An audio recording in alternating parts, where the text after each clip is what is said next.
जनता की बहुत बड़ी सेवा करके बताऊंगा और मैं बेधड़क चुनाव लड़ूंगा। कोई मेरे को संकोच नहीं, मैं कोई डरने वाला नहीं।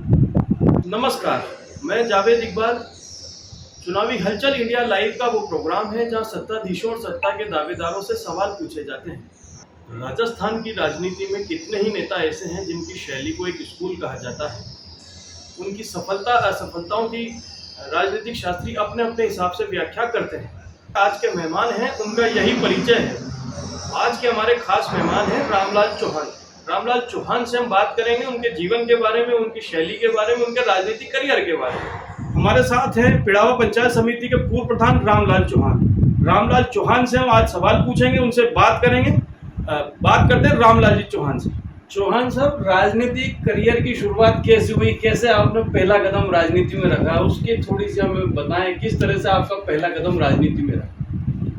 पहला कदम तो इस तरीके से रहा साहब कि जब वहाँ से लंबी छोड़ दे हम, पहला कदम तो हम कोटड़ी पंचायत में मतलब वार्ड मेंबर बने और वो वार्ड मेंबर के बाद में हमारे भाई साहब को उप सरपंच बनाया। उप सरपंच के बाद में उनको प्रधान बनाया।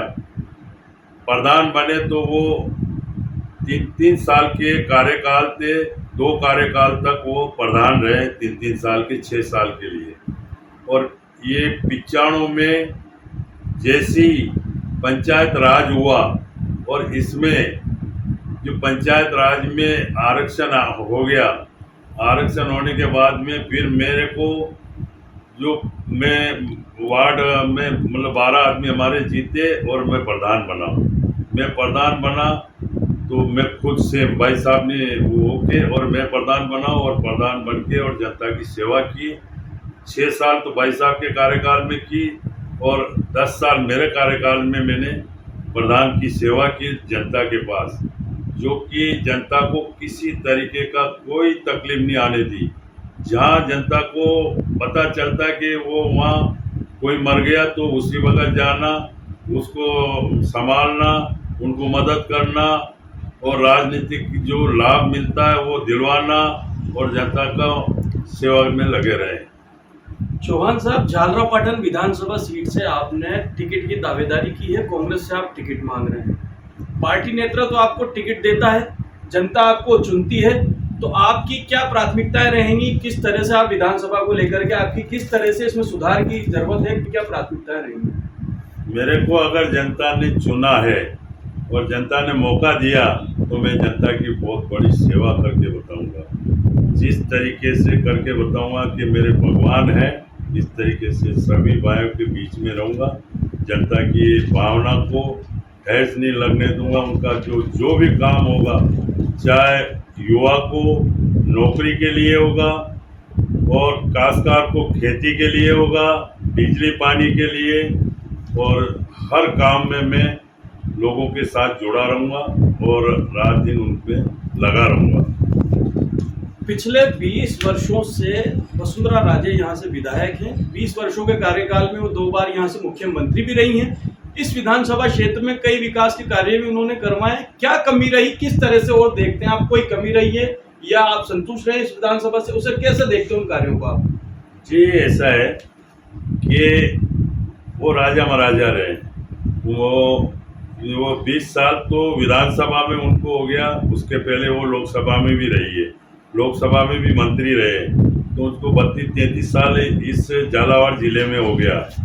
मगर झालावाड़ जिले को उन्होंने कुछ नहीं दिया, कुछ नहीं लाए।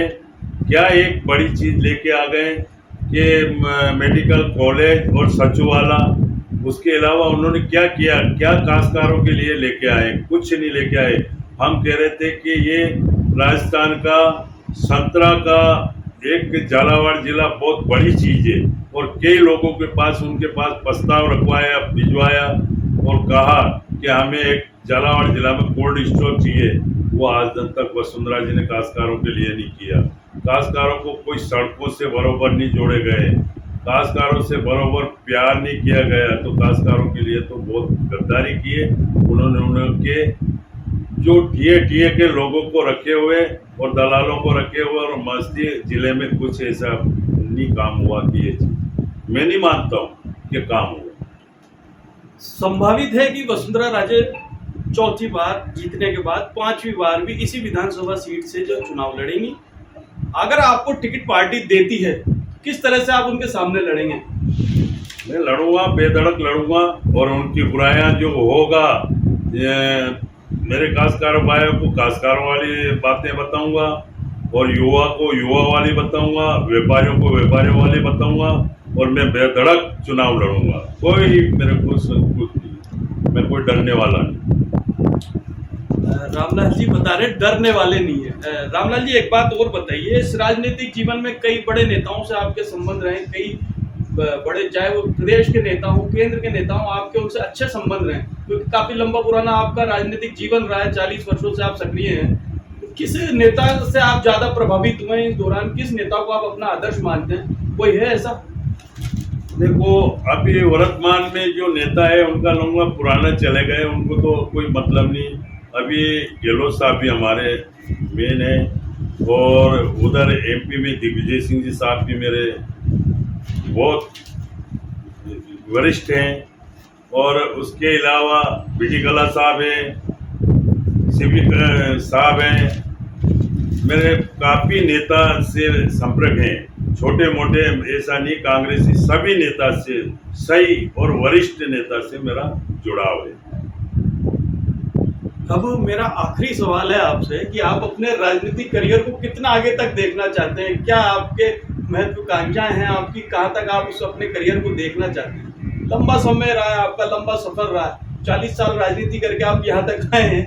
अब आपकी क्या आगे की योजना है, किस कहाँ तक देखना चाहते हैं? आगे जब मेरे को अगर ईश्वर मौका देता है और हमारे लीडर मौका देता है, तो जब तक ये दम रहेगा, जब तक मैं तो ये करता ही रहूँगा, करता है। हमारी शुभकामनाएं आपके साथ हैं। हमारे साथ थे रामलाल जी चौहान, कांग्रेस के नेता हैं, पीसीसी मेंबर हैं, और काफी वरिष्ठ नेता हैं, पुराने नेता हैं। सवालों का सिलसिला फिलहाल यही थमता है, लेकिन चुनावी हलचल में सत्ता के दावेदारों से पूछताछ चलती रहेगी।